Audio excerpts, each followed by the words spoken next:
This is All India Radio Kohima. The morning news are read by Jonas Yantan. Nagaland Chief Minister Nipirio called on Defence Minister Rajnath Singh and Union Minister for Road Transport and Highways and Micro, Small and Medium Enterprises Nitin Gadkari in the national capital yesterday. During the meeting, Rio sought the support of the Defence Minister for Chetu Airport in Kohima in view of its strategic importance. Informing this in a tweet, Rio said they also discussed early completion of Bukachan Botsa Road under Border Roads Organization. In the meeting with Gadkari, Rio discussed about Trans-Nagaland Highway or Foothill Road and other projects.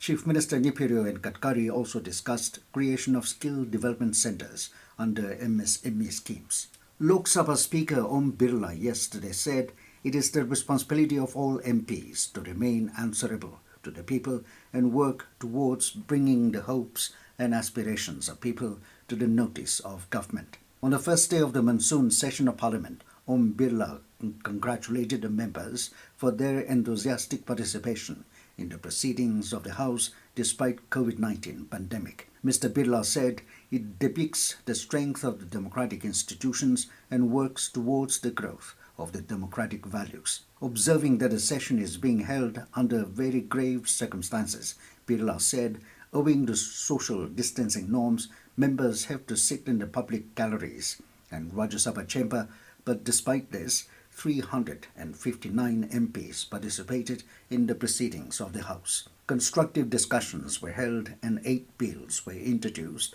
while 2 bills were passed by the House. Political Affairs Mission PAM of NPF yesterday met civil society organizations, tribal hohos and student bodies at Police Complex, Kohima and held interaction on an early Naga Accord.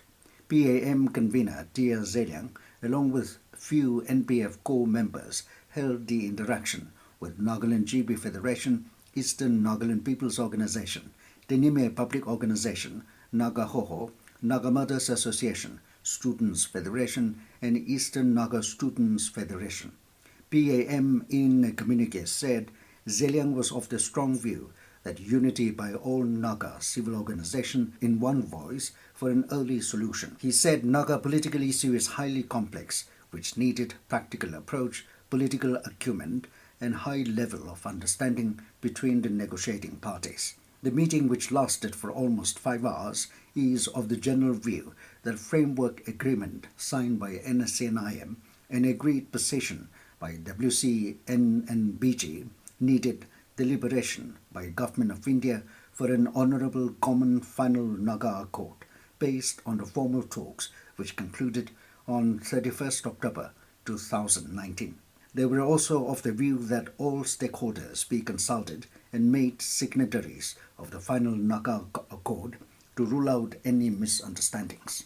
NDA candidate Harivansh has been re-elected as the Deputy Chairman of Rajya Sabha. The upper house cleared his name by a voice vote.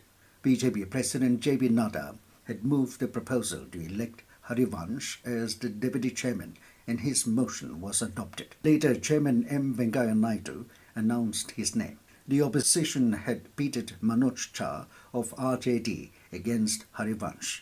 However, opposition parties did not press for voting, and the JDU MP was declared elected by voice vote. Health Ministry held a virtual meeting yesterday where Union Health Secretary, Secretary DPIIT, and Secretary Pharmaceuticals engaged with 29 states and UTs to ensure adequate oxygen availability in all healthcare facilities. It was noted that 11 tankers in Assam supply oxygen to most of the northeastern states. States were asked to assess the need and then to press more tankers into action, repurpose similar vehicles for carrying oxygen, and take steps to reduce the turnaround time. The states were specifically advised to ensure facility-wise and hospital-wise oxygen inventory management and advanced planning for timely replenishment. They were also asked to ensure that no restriction is imposed on the movement of medical oxygen between states and UTs. States were also asked to ensure timely payment of the due bills to the manufacturers and suppliers to maintain uninterrupted supply of oxygen. With that, we come to the end of the morning news. Have a nice day.